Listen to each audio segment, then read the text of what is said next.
Bonjour à tous, bienvenue dans cette capsule 2 sur les transitions de vie. Aujourd'hui, j'avais envie de vous partager une considération plus philosophique sur ce que les transitions de vie appellent en chacun de nous, quelles que soient les transitions, je le redis une nouvelle fois ici, que vous viviez un deuil, que vous viviez un divorce, une situation de déracinement géographique, quelle que soit la situation qui vient bouleverser votre vie et vos repères, que ce soit subi ou que ce soit voulu. Ce que j'avais envie de partager aujourd'hui, c'est ça. Il me semble, à bien y regarder de près, que les transitions de vie appellent en chacun de nous toujours à peu près la même chose. C'est un rapprochement avec soi-même qui s'opère.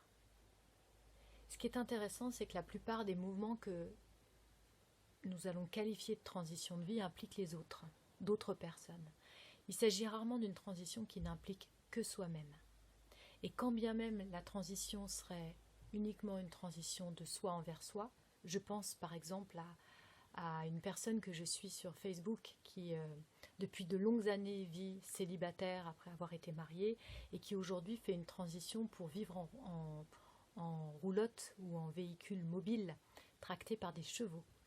Et cette belle aventure, en fait, qui est relatée sur Facebook, est le signal d'un changement de vie profond puisqu'il va passer à une vie nomade, ce monsieur. Et donc on pourrait se dire que les autres ne sont pas impliqués, mais en réalité, les autres sont toujours quelque part impliqués. Ils sont impliqués pour lui dans la construction de son véhicule, donc d'avoir lié des amitiés, d'avoir un hangar pour pouvoir faire et construire son véhicule sur mesure. Et puis, être nomade aujourd'hui, ça signifie relationner d'une certaine façon avec nos semblables dans la société pour se déplacer, pour stationner, pour se garer, et puis pour faire des rencontres aussi.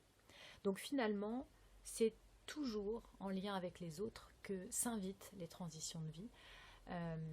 C'est le rapport aux autres qui est questionné, qu'on avait dans le cas des deuils, et puis qu'on aura demain, qu'est-ce qui change, qu'est-ce qui se réorganise. Mais finalement, on est toujours ramené profondément à soi-même dans les transitions de vie. Et je trouve que le mouvement qui s'opère, cette vague qui vient balayer vos repères à un instant T, vous redit toujours la même chose. Rapproche-toi de toi, plus près, plus juste et plus fort. Il me semble vraiment que c'est ce qui apparaît de manière assez systématique, à la fois dans le processus, puisque dans le processus, vous avez le questionnement des autres qui sont impliqués autour de vous éventuellement simultanément. Par exemple, dans le cas des gens qui divorcent pour se rapprocher d'une autre personne, vous avez à la fois les personnes qui sont quittées, la famille, etc. et puis la nouvelle recomposition vers une autre famille ailleurs. Vous avez constamment des interactions avec les autres. Et tout au long du chemin, en fait, ce qui vient se questionner, c'est « et toi là-dedans ? Qui tu es et où tu en es ? Est-ce que tu penses à toi ou est-ce que tu es uniquement centré sur les autres ? Est-ce que tu es uniquement centré sur la peur des autres ou est-ce que tu les conçois comme des aides ? Qu'est-ce que ça vient dire de toi ?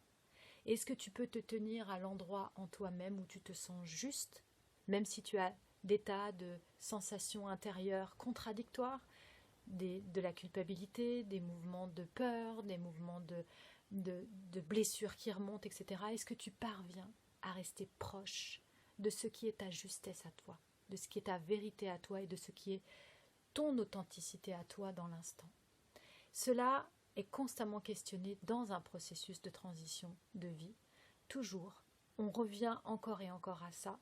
Et tous ceux qui tendraient à l'oublier, ils seront de toute façon rappelés par la vague qui va leur montrer tous les endroits où ils s'oublient, tous les endroits où ils se sacrifient inutilement, avec des points de résistance, de non-relâchement relationnel, avec des points d'ultra-violence par moment, avec des points de sensation d'être complètement perdu, largué, etc. Toujours, le mouvement questionnant intérieur ramène à « et toi, là-dedans, où est-ce que tu en es ?»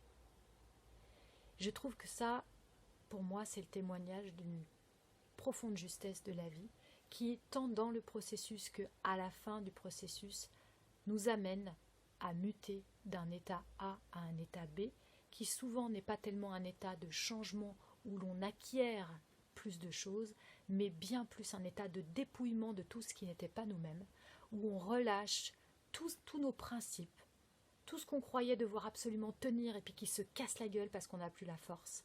Toutes ces choses sont des dépouillements.